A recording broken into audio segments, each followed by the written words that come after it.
Sveiki, šimtmečio vynuogynas. Rugsėjo 8 dieną pristatau Kolobok. Ultra ankstyvo sunokimo. Šiais metais jau praktiškai jisai valgomas su muskatu. Čia tos baltos uogos apvalios. O, prašau, kaip atrodo. Toksai labai geras apsidulkinimas šiais metais ir uogos didelės. Palyginus su pirštu, va, prašau. Čia bus kaip 2 eurai. Nepasėmiau 2 eurų.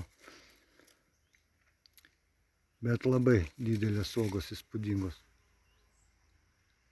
Čia viskas pas mane su minimalia priežiūra.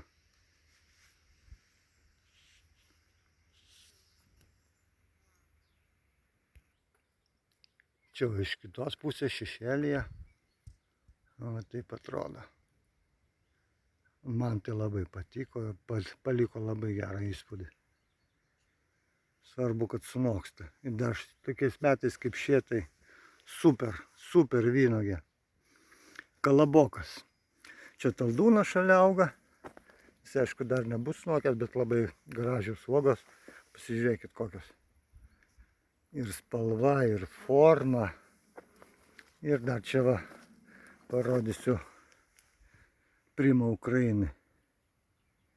Iš viso krūmo čia liko porą kekyčių ant vienos šakos.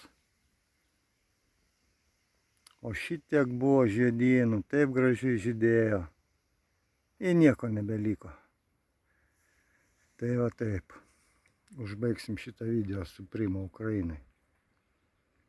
Iki malonaus.